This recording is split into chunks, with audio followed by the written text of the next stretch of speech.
David Lambert, retenez bien ce nom, ce jeune cinéaste belge signe un premier film, Hors les murs, présenté à la Semaine de la critique. C'est l'histoire d'un coup de foudre entre Ilir et Polo, alias Guillaume Gouix et Mathila Maliarakis. Un très beau film, personnel, très loin des clichés. C'est d'abord l'histoire d'amour, ouais. Je pense que j'ai pas du tout envie de rentrer dans une communauté spécifique. Tout comme Ilir est albanais, ça traite pas d'Albanie, et c'est deux garçons, et ça traite pas spécialement de l'homosexualité. Par contre, ça traite de l'amour, de l'absence, de la difficulté de s'aimer quand les circonstances changent, et du souvenir et des traces que peuvent laisser un amour de jeunesse dans une vie. Messieurs, dames, s'il vous plaît, est-ce que tout le monde m'entend jusqu'au rayon fromage là-bas? D'abord, je peux vous présenter ma princesse là qui est un peu toute gênée. Ma princesse, elle s'appelle Monsieur Polo Moirot. Voilà, comme ça vous le connaissez.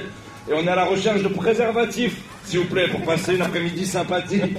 Donc, est-ce que quelqu'un peut nous aider, parce que on n'est jamais trop aidé en fait. L'histoire est très belle, mais c'était David Lambert, le réalisateur, c'est ça qui m'a séduit.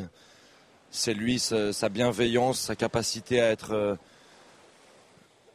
à penser son cinéma dans le présent, en fait, à réécrire chaque jour.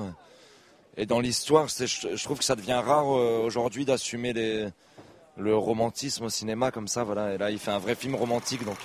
Hors les murs peut prétendre à la Caméra d'Or qui récompense un premier long métrage. Le film a déjà été applaudi par le public et la critique de bon augure avant sa sortie. Et si Cannes peut lancer la carrière d'un cinéaste, d'un acteur, les musiciens ne sont pas en reste. C'est un passage dans une vie artistique, quoi, que ce soit un acteur, un chanteur, etc. C'est pas forcément la consécration, parce que c'est plus la consécration pour un acteur qui va monter les marches, etc. Nous, on fait partie un peu de l'entertainment, du monde, de la côté, de l'after. Donc on va dire que c'est plus un moment sympa et puis une manière de s'exposer, quoi.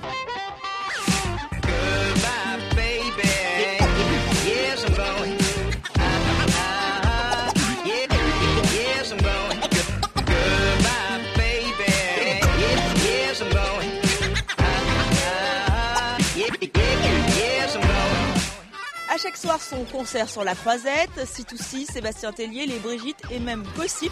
Ils sont venus faire danser les festivaliers jusqu'au bout de la nuit. C'est aussi ça, Cannes.